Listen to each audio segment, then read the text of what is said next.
In April of 1857, a traveling cotton broker from Charleston discovered something that would haunt him until his death 30 years later. While reviewing plantation ledgers at a modest estate called Moss Creek in Middle Georgia, he noticed a peculiar pattern in the sales records. 23 male slaves sold over 15 years, each one fetching prices far above market value, each one accompanied by a notation in the margin: prime condition, certified. What the broker couldn't have known then was that those two words concealed a secret so disturbing that when the truth finally emerged, it would threaten to unravel the carefully constructed lies of Georgia's most prominent families. For decades, local authorities buried the evidence, burned documents, and silenced witnesses. But some secrets refuse to stay buried, especially when they're written in blood and recorded in meticulous detail by a woman who understood that the greatest weapon isn't violence, it's truth. Before we continue with the story of Eleanor Cresswell and the plantation that became a tomb for both bodies and reputations, I need to ask you something. If you're listening from Georgia or anywhere in the South, leave a comment telling us what state or city you're from. And if this introduction has already sent chills down your spine, hit that subscribe button, because what you're about to hear will make you question everything you thought you knew about the antebellum South. What the Charleston broker witnessed that spring afternoon was merely the surface of something far deeper. A calculated operation that had been running smoothly since 1841. Moss Creek Plantation occupied 370 acres of Georgia clay soil nestled between the Oconee River and the county road that connected Milledgeville to Augusta. It wasn't among the grand estates that defined Southern aristocracy. No white-columned mansion, no sprawling gardens, no reputation for lavish parties. Instead, Moss Creek was known for its efficiency. The main house was a modest two-story structure built of local timber, functional rather than impressive, surrounded by 12 slave cabins, a cotton gin, a smokehouse, and a barn that locals noted seemed unusually large for a plantation of its size. Eleanor Cresswell had inherited Moss Creek in 1840 when her husband, Thomas, died suddenly of what the doctor listed as apoplexy. She was 31 years old, childless according to public record, and expected by her neighbors to sell the property and move back to Savannah, where her family maintained a respectable shipping business.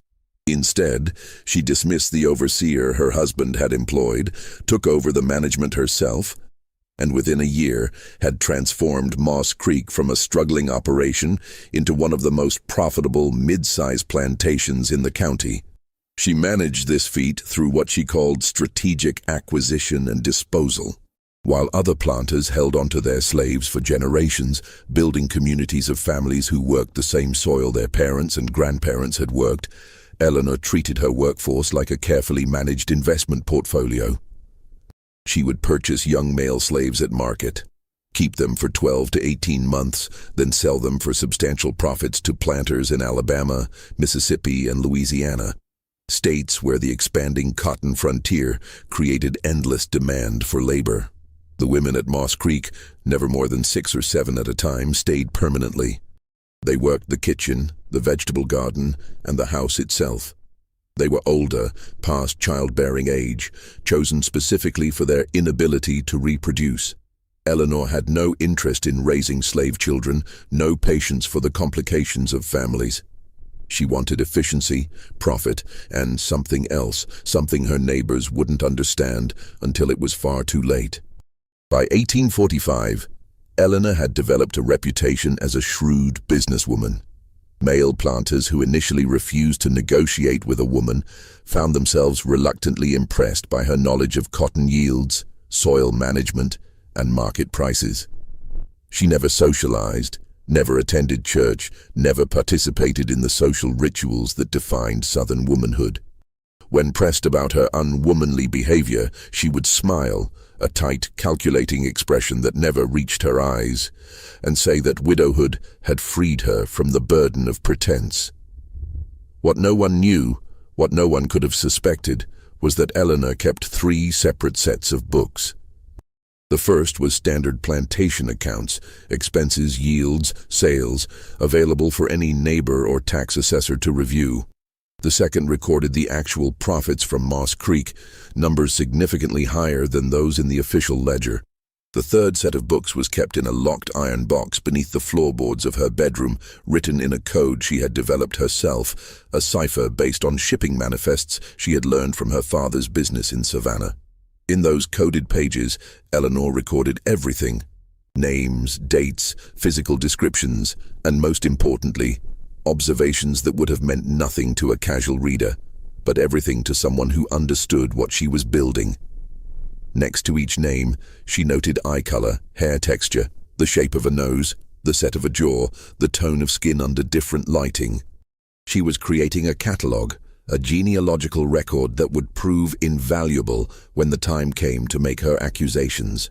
The routine at Moss Creek never varied. When Eleanor purchased a new slave, always male, always between the ages of 18 and 25, always strong and healthy, she would keep him separate from the others for the first week. The other slaves knew what this meant, though they never spoke of it openly, not even among themselves. Some things were too dangerous to voice, even in whispers. On the seventh night, Eleanor would summon the young man to the main house. What happened during those hours remained behind locked doors, but the slaves who worked in the house noticed certain things. They noticed that Eleanor always bathed beforehand, that she wore a specific dress, plain gray cotton, nothing decorative, that she kept a lamp burning in her bedroom until well past midnight. They noticed that the young men who emerged the next morning walked differently, their eyes cast down, their shoulders curved inward as if trying to make themselves smaller.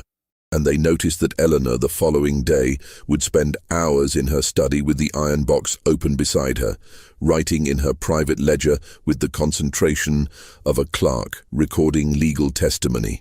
The first disappearance occurred in the autumn of 1843, though it would be years before anyone connected it to Moss Creek. A slave named Samuel, sold to a cotton planter in Alabama for the remarkable sum of $1,800, never arrived at his destination. The buyer sent an angry letter to Eleanor demanding either the slave or a refund. Eleanor responded with copies of the bill of sale, a signed receipt from the driver who had transported Samuel, and a polite expression of concern. The matter was dropped. Slaves ran away, everyone knew that. Perhaps Samuel had seized his chance for freedom during the journey west. 6 months later, another man sold by Eleanor, this one named Isaac, purchased by a planter in Mississippi, similarly vanished between Georgia and his destination. Again, Eleanor produced impeccable documentation. Again, the buyer grudgingly accepted the loss. The odds of 2 slaves from the same small plantation successfully escaping seemed unlikely, but not impossible. By 1847, 5 men sold by Moss Creek had disappeared without a trace. The pattern should have raised alarms, but it didn't.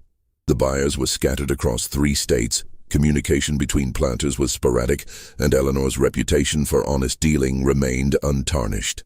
She always provided documentation, always expressed appropriate concern, always suggested that the men had likely fled at the first opportunity.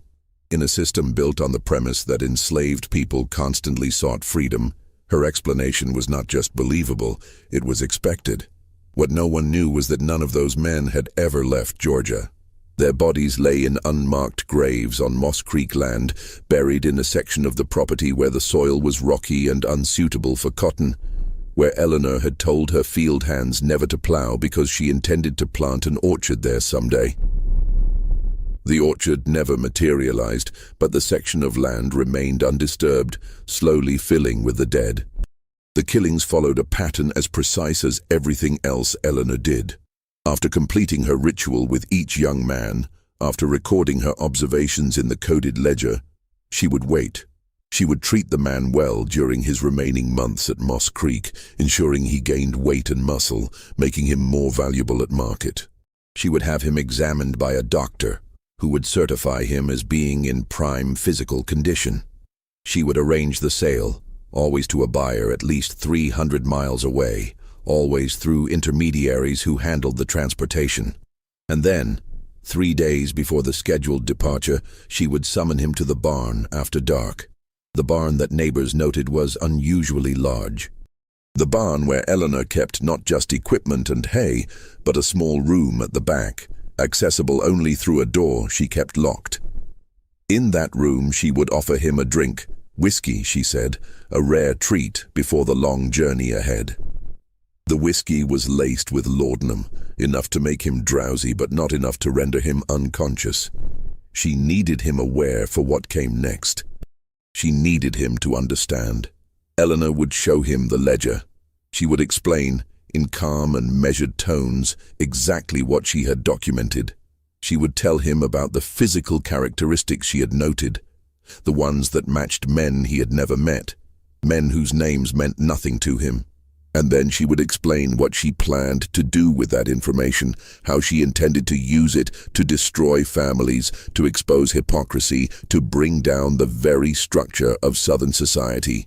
She would watch his face as comprehension dawned, as he understood that he had been chosen not for his strength or his youth, but because he possessed certain features that Eleanor had been searching for, features that marked him as valuable not for labor, but for evidence. And then, as the laudanum pulled him deeper into stupor, she would call for the only person at Moss Creek who knew the full extent of her plans, the only person she trusted with her secrets, the only person who shared her hatred for the system that had created places like Moss Creek.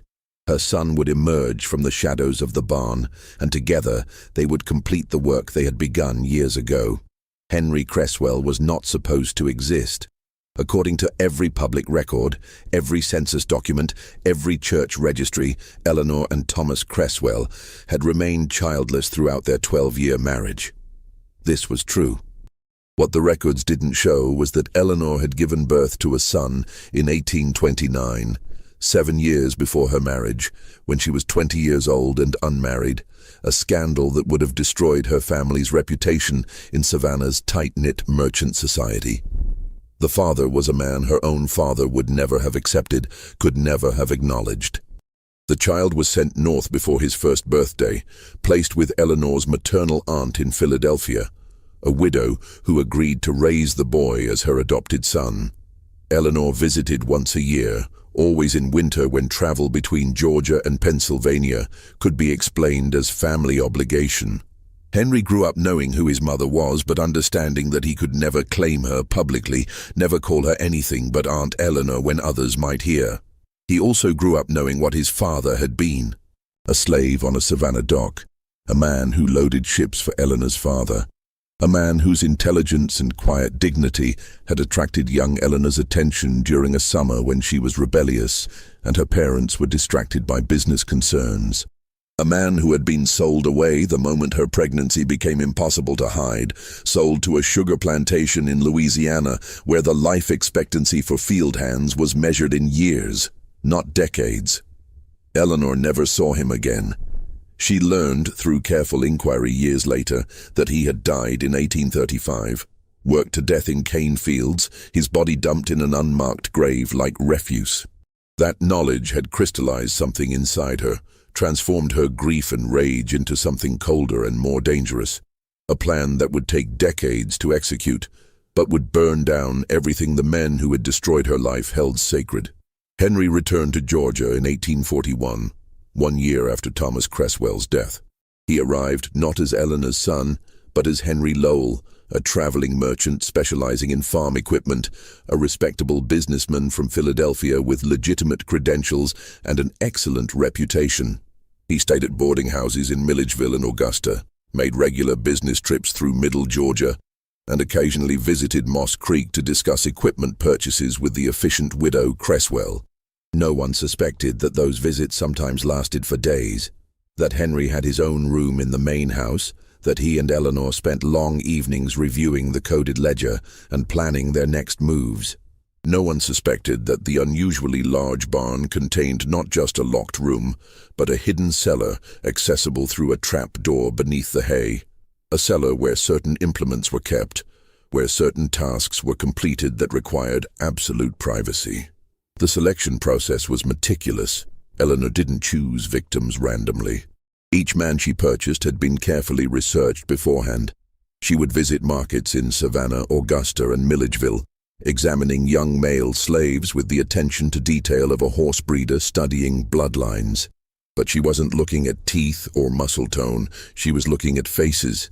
She had spent years compiling information about Georgia's prominent families, learning their histories, studying their genealogies, and most importantly, identifying their secrets. She knew which planters had fathered children with enslaved women, knew which families had carefully concealed mixed-race branches, knew which men maintained discreet second households with slave mistresses.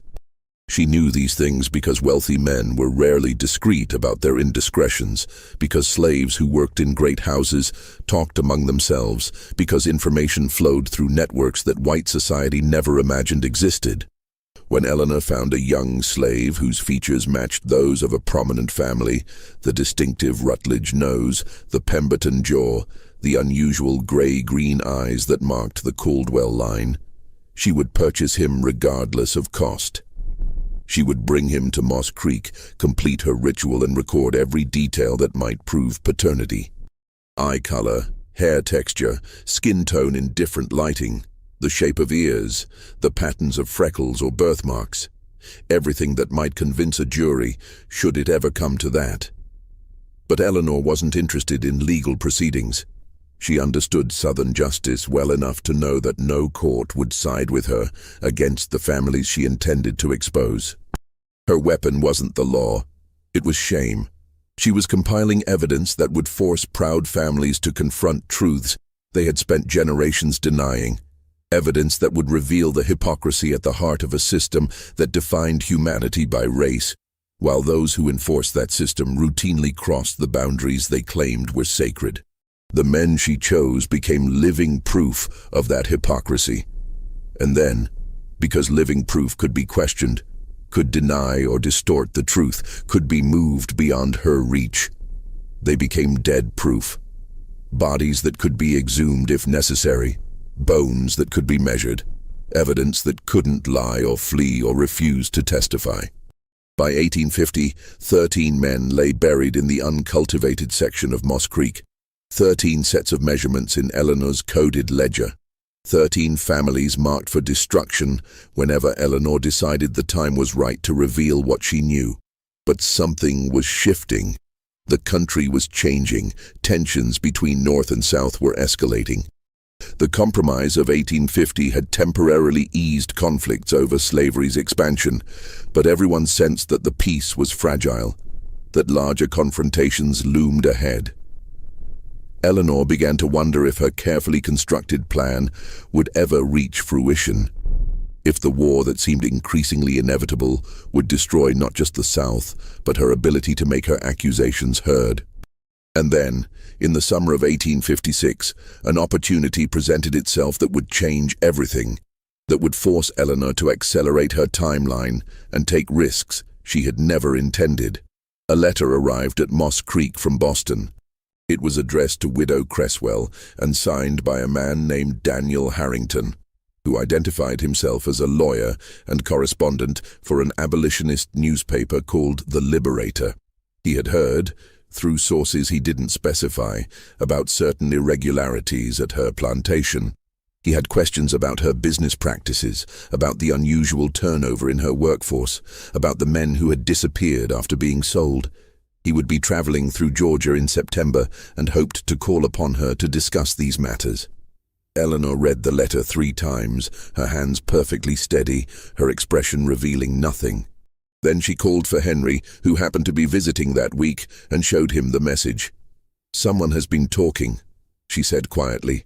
"Someone knows more than they should." Henry studied the letter, his face, so like his father's, according to Eleanor's memories, drawn with concern. "Do we stop?" he asked.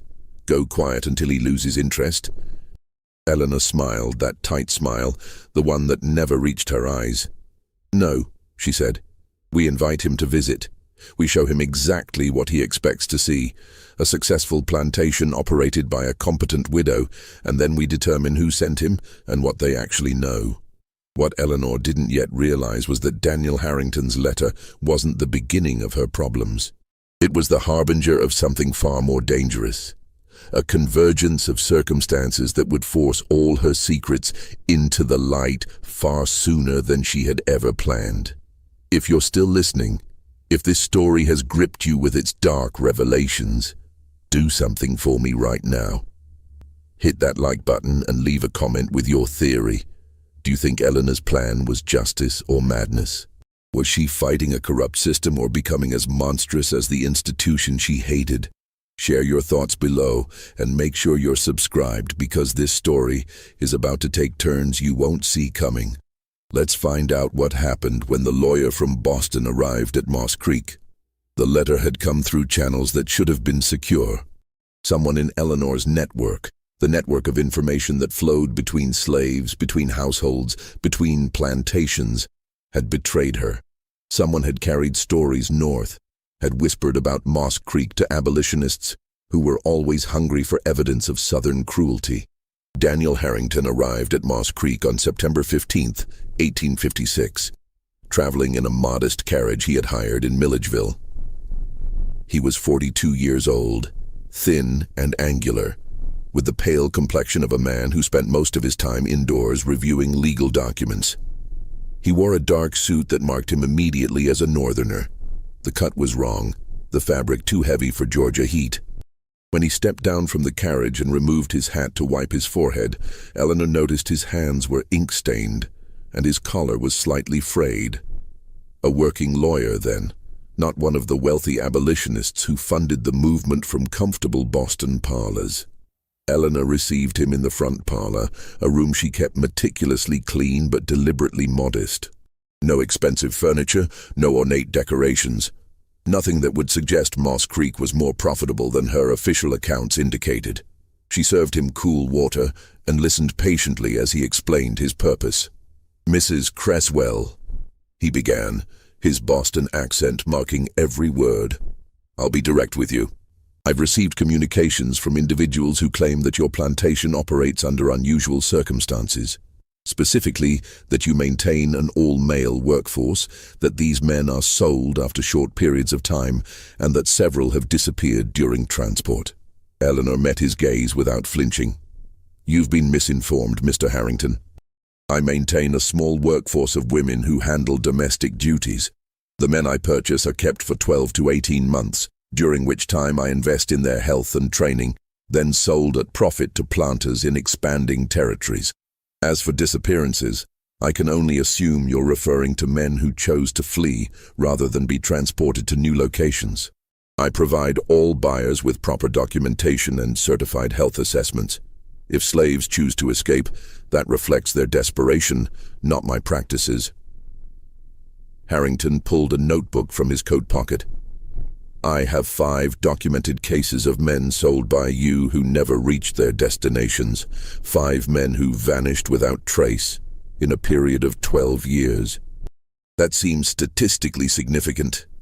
"It seems," Eleanor replied coolly, "like a lawyer from Boston is seeing patterns that don't exist because he wants them to exist. You've come here hoping to find evidence of cruelty, Mr. Harrington. Something dramatic to report to your abolitionist friends, but you won't find it. Moss Creek is a business, operated efficiently and legally. Nothing more. Then you won't mind if I remain in the area for a few days? Interview some of your neighbors, perhaps speak with the slaves who work here." Eleanor's expression didn't change. "You're welcome to waste your time however you choose. My neighbors will tell you I'm a competent businesswoman who has improved a failing plantation. As for interviewing my slaves, you know as well as I do that their testimony would be worthless in any legal proceeding. They'll tell you whatever they think you want to hear. Nevertheless, I'd like to try." Eleanor stood, smoothing her skirt. "Then I won't stop you. Though I should warn you that your presence here, asking questions, spreading northern ideas, it won't be appreciated. Georgia isn't Boston, Mr. Harrington. People here protect their own, and they don't take kindly to outside interference. It wasn't a threat exactly, more like a statement of fact. But Harrington heard the warning underneath, and when he left Moss Creek that afternoon, he was already uncertain about his investigation. Eleanor had been too calm, too prepared. She had answered every question smoothly, had offered to provide documentation for every claim. She had been exactly what she claimed to be, a competent businesswoman operating a legal plantation. But Harrington hadn't survived as an abolitionist lawyer by accepting surface appearances. He took a room at a boarding house in Milledgeville and spent the next 3 days quietly gathering information. He spoke with merchants who had done business with Moss Creek, with other planters who knew Eleanor, with the doctor who certified the health of her slaves before sale. Everyone told the same story. Eleanor Cresswell was unusual, a woman managing a plantation alone, but scrupulously honest in her dealings. On his 4th day in Milledgeville, Harrington received an unexpected visitor, a woman, elderly and black, who came to his boarding house after dark and asked to speak with him privately. She was one of the house slaves at Moss Creek, she said. Her name was Ruth, and she had worked there since Eleanor's husband was alive. She had information about the plantation, about things that happened there, things that no one outside Moss Creek knew.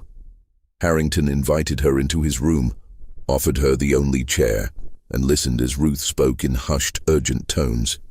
She told him about the young men Eleanor purchased, about the ritual of the 7th night, about the unusual amount of time Eleanor spent in her study recording information in ledgers that no one else was allowed to see. She told him about the barn, about the locked room at the back, about how sometimes late at night she had heard sounds coming from that direction, sounds that frightened her, though she couldn't say exactly why. "She ain't right," Ruth said, her weathered hands twisted together in her lap.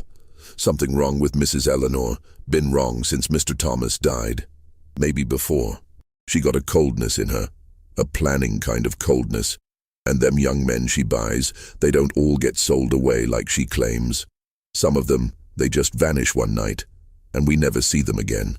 Do you know what happens to them?" Harrington asked, leaning forward. Ruth shook her head. "No one says it out loud. But there's a part of the property where she don't let nobody work, so she's going to plant an orchard there someday. Ground's been dug up and filled in more than once. And I've seen her and that man." She stopped abruptly as if she'd said too much. "What man?" Harrington pressed. "The equipment man. Mr. Lowell, he calls himself. He comes by regular, stays sometimes for days. Mrs. Eleanor, she says he's selling her farm equipment, but I ain't never seen much new equipment arrive. What I have seen is them two talking late into the night, looking at her books, planning something." Ruth stood to leave, glancing nervously at the door. "I shouldn't have come. If she finds out I talked to you, I don't know what she'll do, but someone needs to know. Something evil happening at Moss Creek, Mr. Harrington, something that needs to stop." After Ruth left, Harrington sat in the darkness of his room, trying to make sense of what he'd heard.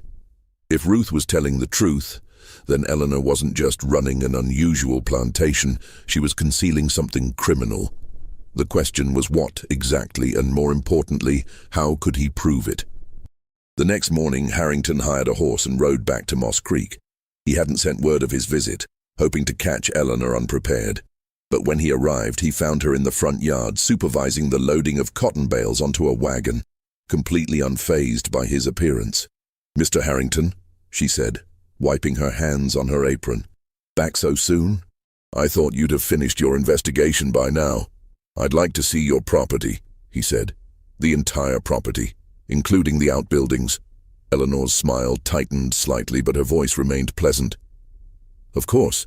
Though I'm not sure what you expect to find, Moss Creek isn't particularly interesting." She gave him a tour, showing him the cotton gin, the smokehouse, the slave cabins. Everything was exactly as one would expect on a small plantation, functional, well-maintained, unremarkable. When they reached the barn, Eleanor opened the main doors wide, showing him the space where equipment was stored, where hay was kept for the mule and horses. "And the back room?" Harrington asked. "I noticed there's a door in the rear." "Storage," Eleanor said. "Old tools, broken equipment I haven't gotten around to repairing or discarding. Nothing of interest. I'd like to see it." Eleanor studied him for a long moment, and Harrington saw something flicker in her eyes. Not fear, but calculation. She was deciding something, weighing options. "Very well," she said finally. She produced a key from her pocket and unlocked the door. The room was exactly as she described, cluttered with old tools, broken plow blades, coils of rope, empty barrels. Dust lay thick on everything, and cobwebs stretched across the corners. It looked like a space that hadn't been used in years. Harrington walked through it slowly, examining everything, looking for something that might confirm Ruth's suspicions. But there was nothing. No evidence of violence, no signs of recent activity, nothing that suggested this room was anything other than forgotten storage. Satisfied, Eleanor asked from the doorway. Harrington turned to face her, frustrated and uncertain. Everything Ruth had told him seemed plausible, but he had no proof, nothing concrete he could take to authorities or publish in the Liberator. Without evidence, he was just another abolitionist making wild accusations about Southern planters. "For now," he said. But as they walked back toward the main house, Harrington noticed something odd. The ground near the barn was uneven in places, subtle depressions and rises that suggested the earth had been disturbed at some point. He remembered Ruth's comment about digging and filling.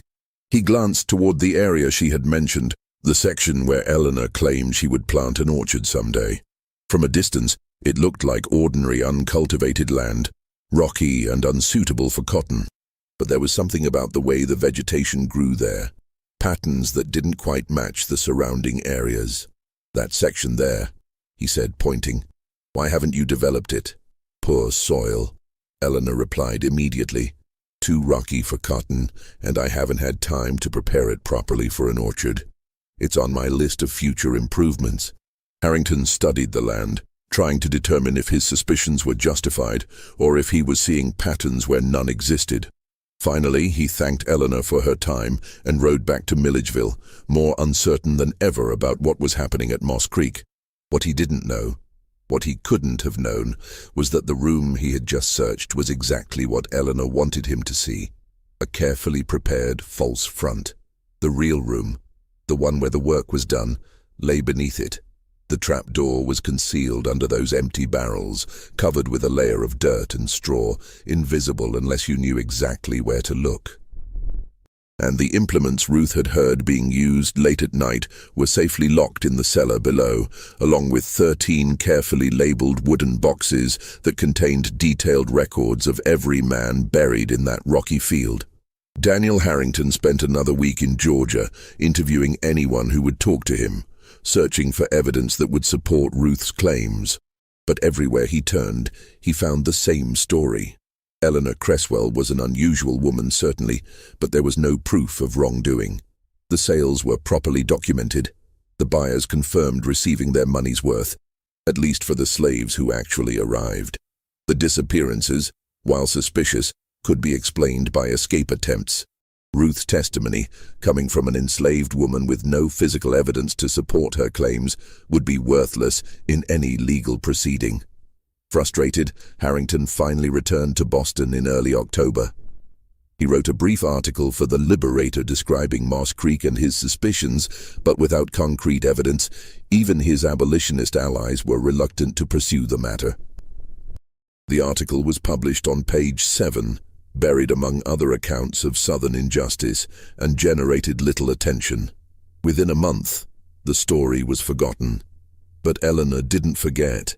Harrington's visit had exposed a dangerous weakness in her system. Someone, Ruth obviously, had talked. That meant others might talk as well. It meant her secrets were more vulnerable than she had realized. It meant she needed to accelerate her plans, to move from documentation to action before another investigator came asking questions. The night after she confirmed Harrington had left Georgia, Eleanor summoned Ruth to the main house. The old woman arrived trembling, knowing somehow that her betrayal had been discovered. Eleanor sat her down in the parlor, poured her a glass of water, and spoke in tones that were almost gentle. "You talked to the lawyer," Eleanor said. It wasn't a question. Ruth's hands shook so badly she couldn't hold the glass. "Mrs. I'm not going to punish you, Ruth. I understand why you did it. You're frightened. You've seen things you don't understand, and you wanted someone to make it stop. Eleanor leaned forward. But I need you to understand something. What's happening at Moss Creek? It's not what you think. I'm not a monster. I'm not killing those men out of cruelty or madness. I'm building something. A weapon that will destroy the very system that enslaved you, that enslaved your parents, that will enslave your grandchildren if someone doesn't stop it. Ruth stared at her, confused and terrified. I don't understand, Mrs. Eleanor stood and retrieved the iron box from her study. She opened it, showing Ruth the coded ledgers. Every man I've brought to Moss Creek was chosen for a reason. Every one of them carries blood that connects them to Georgia's most powerful families.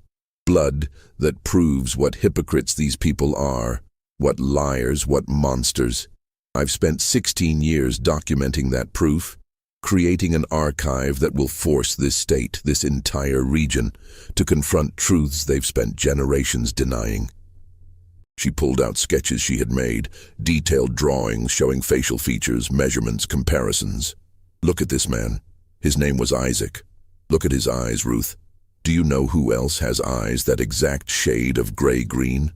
Senator Caldwell. I've seen the senator's portrait. I've studied his family. Isaac was his grandson, Ruth, the product of the senator's father raping a slave woman 40 years ago. And Isaac isn't the only one. There are 12 more, all carrying blood that connects them to families who claim their lineage is pure, who build their entire identity on the lie of racial superiority. Ruth's eyes widened with comprehension and horror. And you killed them? I preserved the evidence, Eleanor corrected coldly. Living men can be moved, can be sold again, can disappear into the vast expanse of this country where I could never find them again. Dead men stay where I put them. Dead men can be exhumed. Their bones can be measured, examined, compared. Dead men can't deny what their bodies prove. But Mrs., Ruth whispered, that's murder. That's evil. Eleanor's face hardened. What's evil is the system that created the need for men like Isaac to exist.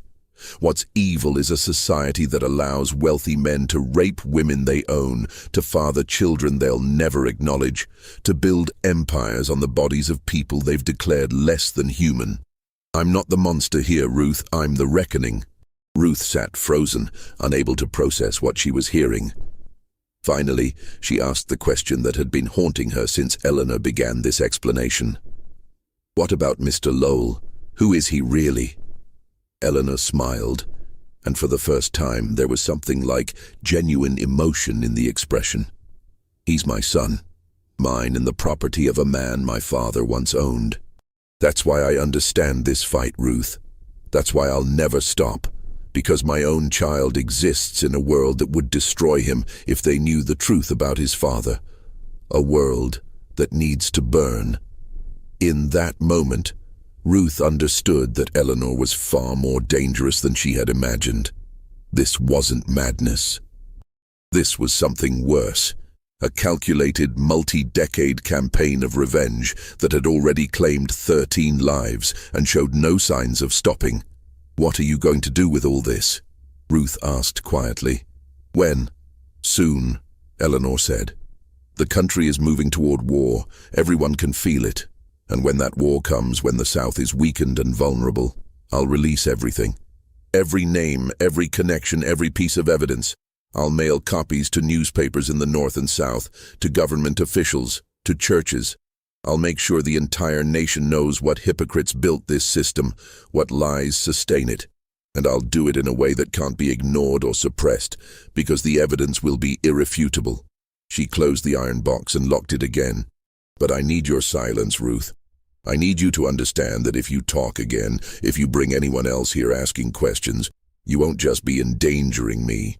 You'll be destroying the only chance we have to make these people pay for what they've done. Do you understand? Ruth nodded slowly, though inside she felt like she was drowning. She understood, but understanding didn't make it right. 13 men were dead. 13 men who, regardless of whose blood they carried, had been murdered to serve Eleanor's vision of justice. There had to be another way, Ruth thought. There had to be a path that didn't require killing. But she also knew that in 1856 Georgia, no court would accept slave testimony against white families. No newspaper would publish accusations from an enslaved woman. No legal mechanism existed that would allow the truth Eleanor had documented to be heard. In a system built on injustice, Eleanor had concluded that only injustice could bring it down. Ruth left the main house that night carrying a burden she had never asked for, the knowledge of what Moss Creek truly was and the terrible understanding that she was now complicit in whatever came next. Over the following months, Eleanor moved forward with renewed urgency. She purchased 3 more young men between October 1856 and March 1857, each one chosen with even greater care than before. She was no longer building her archive slowly over years. She was racing against time, trying to complete her collection before war came or before another investigator arrived with more resources than Daniel Harrington. Henry made more frequent visits to Moss Creek, sometimes staying for weeks at a time. He had closed his business in Philadelphia, he told acquaintances, and was considering relocating to the South, where opportunities seemed more abundant. No one questioned this.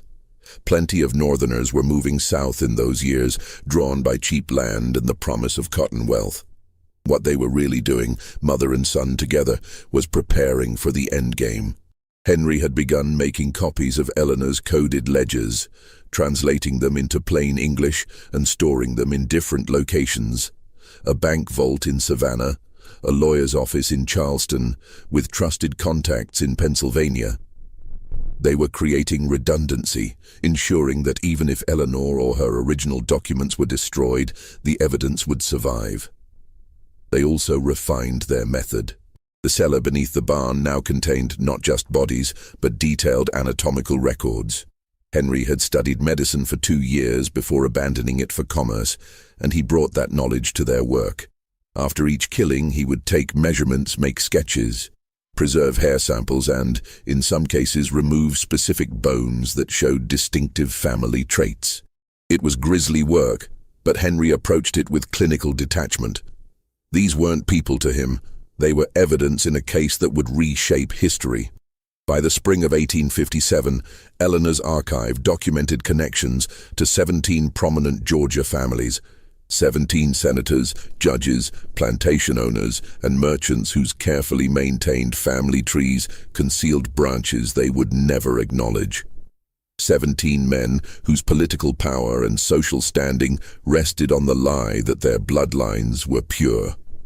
Eleanor estimated she needed evidence connecting to at least 25 families before she would have enough leverage to create the cascade effect she wanted, where the exposure of one family would lead to questions about others, where the scandal would spread like fire through the interconnected web of Georgia's elite.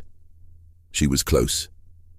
Perhaps one more year of work, one more handful of carefully selected men, and she would have everything she needed. But fate, as it often does, had different plans.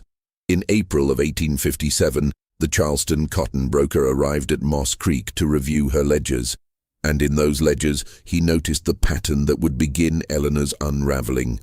The broker's name was William Thorne, and he was meticulous in a way that Eleanor hadn't anticipated. Most buyers reviewed Plantation accounts looking only at bottom-line numbers, production costs, sale prices, profit margins. Thorne examined everything. He noticed that every male slave Eleanor sold fetched prices significantly above market average. He noticed the notation, "prime condition certified," appeared with suspicious consistency. And most damning, he noticed that several of the men listed as sold never appeared in subsequent records from their supposed buyers. Thorne was curious rather than suspicious. He assumed there was a reasonable explanation.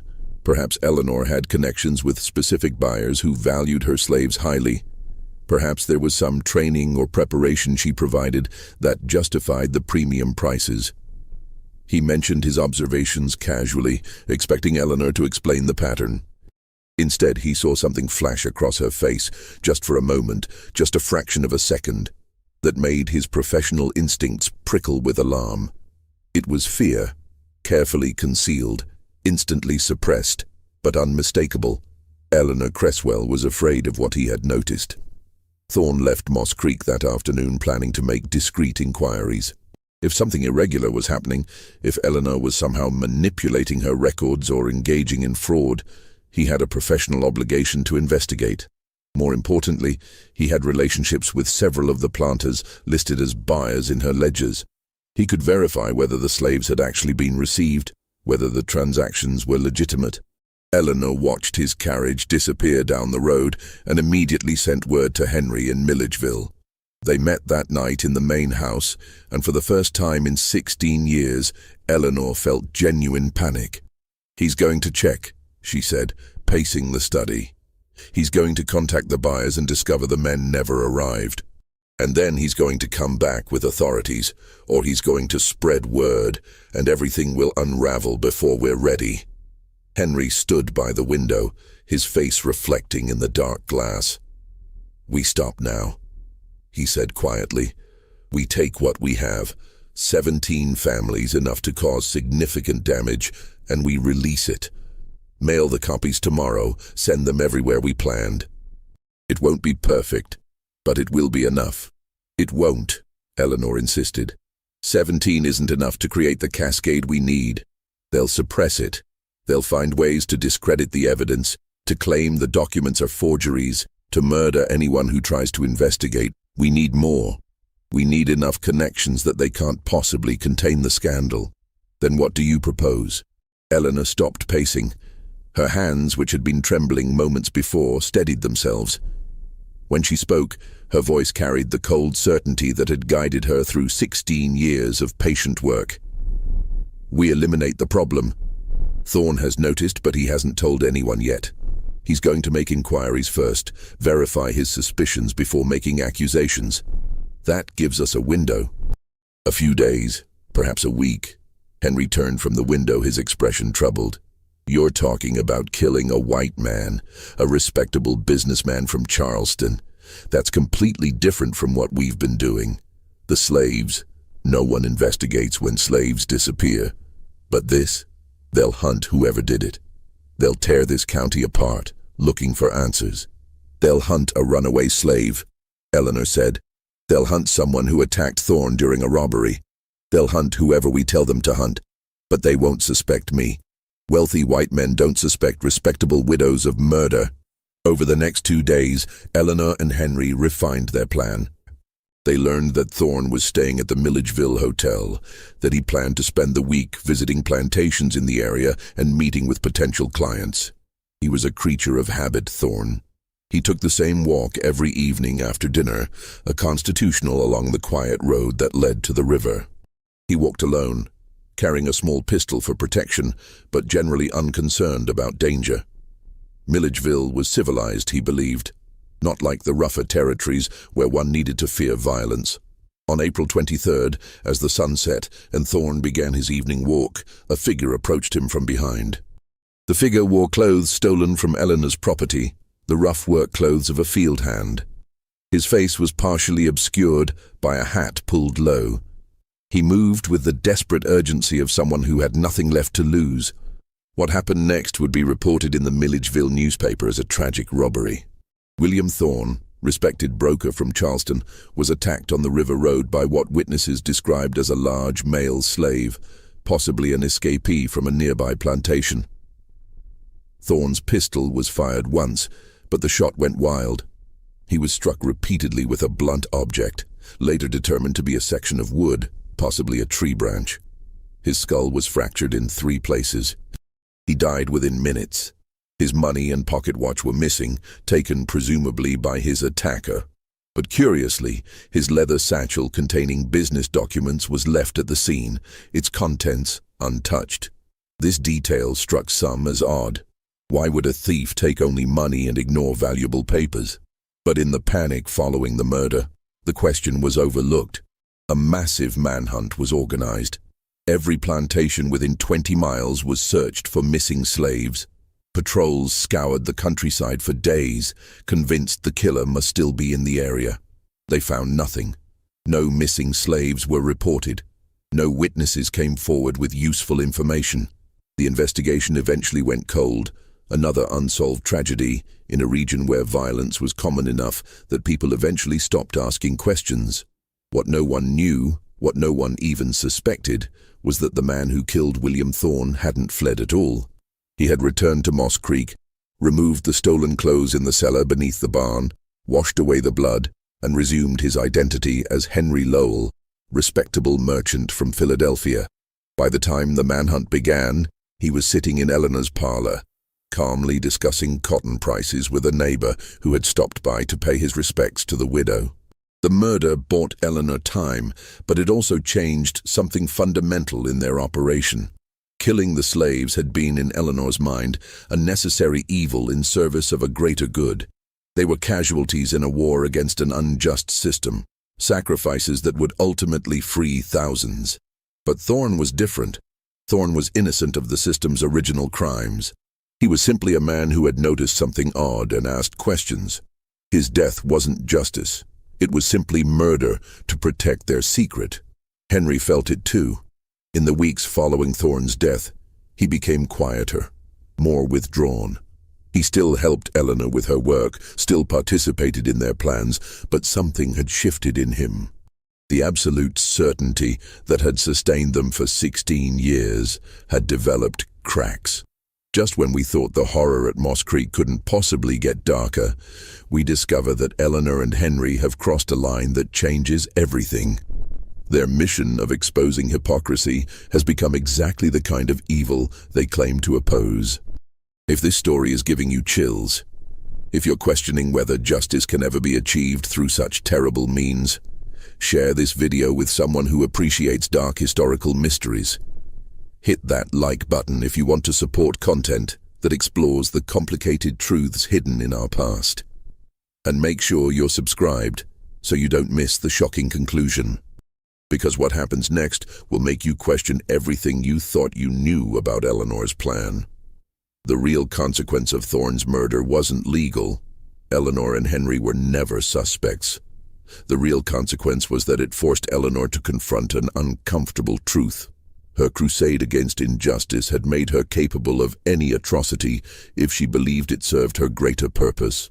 She had become exactly what she hated, someone willing to destroy individual lives to protect a system, in her case, the system of revenge she had built over 16 years.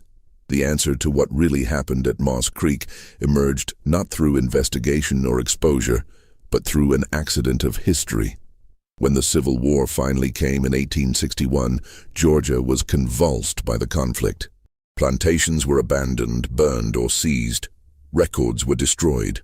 The social order that had sustained places like Moss Creek for generations collapsed in the span of 4 years. Eleanor Cresswell died in 1863, killed not by justice or exposure but by pneumonia. She was 54 years old, and according to her neighbors, died peacefully in her sleep. She never released her archive. The war she had hoped would create conditions for her revelation instead consumed everything. Her carefully documented evidence remained locked in the iron box beneath her floorboards, coded and inaccessible. Henry disappeared sometime in 1864. One day he simply wasn't in Milledgeville anymore. Some said he'd returned north. Others that he'd been killed in one of the random acts of violence that characterized the war's final years. His actual fate remains unknown. The copies of Eleanor's ledgers he had stored in various locations were lost in the chaos. The bank in Savannah was burned, the lawyer in Charleston died, the contacts in Pennsylvania moved or perished during the war years. Moss Creek itself was abandoned in 1865. With Eleanor dead and no clear heir, the property reverted to the state. Various people occupied it over the following decades, but none stayed long. The house fell into disrepair. The fields returned to wilderness. The barn, that unusually large barn, collapsed in a storm in 1871. The bodies in the rocky section where Eleanor had planned to plant an orchard remained undiscovered for 37 years. In 1902, a developer purchased the Moss Creek property planning to build a school. During excavation, workers uncovered the first skeleton, then another, then several more. Eventually, they found 16 bodies buried in shallow graves, along with wooden boxes containing hair samples, sketches, and measurements. The discovery created a sensation in Georgia. Newspapers ran stories speculating about what had happened, who the victims were, why they had been buried there. But with Eleanor dead for nearly 40 years, with slavery abolished, and most of the prominent families from her era either dead or diminished, there was no one to prosecute. No clear narrative to explain the horror that had been unearthed. The iron box was found during the demolition of the main house. A construction worker discovered it beneath rotten floorboards and, curious about its contents, broke the lock. Inside, he found ledgers written in code that no one could decipher, sketches of faces, detailed measurements, and notations that seemed to indicate some kind of breeding or genealogical research. He turned the box over to local authorities, who examined it briefly before storing it in a courthouse basement. No one could make sense of Eleanor's cipher, and eventually the documents were forgotten again. It wasn't until 1957, exactly 100 years after William Thorne's murder, that a graduate student researching antebellum Georgia for his dissertation stumbled across the iron box in courthouse archives. The student, intrigued by the coded ledgers, spent 2 years working to break Eleanor's cipher. When he finally succeeded, what he discovered was so disturbing that his dissertation committee initially refused to accept his findings as credible. But the evidence was there, meticulous and damning. Eleanor had documented 17 connections between enslaved men and prominent white families. She had recorded dates, physical characteristics, family histories. And most chilling, she had noted which men had been preserved for evidence, her euphemism for murder. The student's dissertation, published in 1959, created a minor scandal in academic circles, but received little public attention. The families Eleanor had targeted were mostly extinct, or no longer politically powerful. The specific individuals she had murdered were unnamed in her ledgers, identified only by coded designations. Without names, without living victims to mourn, the story failed to generate the outrage Eleanor had imagined it would. What her archive did prove, what her decades of careful documentation demonstrated beyond doubt, was that the racial boundaries Southern society had claimed were sacred and inviolable were, in fact, routinely crossed by the very men who defended them most vigorously. The hypocrisy Eleanor had devoted her life to exposing was real. Her evidence was irrefutable. But by the time it came to light, the world had changed so much that the revelations no longer had the power to shock. The question that haunted researchers for decades afterward wasn't whether Eleanor's accusations were true. They clearly were. The question was whether her methods could ever be justified. She had murdered at least 16 people. Possibly more. She had manipulated, lied, and calculated every move with cold precision. She had claimed to fight injustice while perpetrating monstrous injustices of her own. Some scholars argued that Eleanor was a product of her time, that the system she fought was so thoroughly evil that extreme measures were the only option available. Others contended that murder could never be justified regardless of motive, that Eleanor's crusade had transformed her into exactly the kind of monster she claimed to oppose. The slaves who survived Moss Creek told conflicting stories.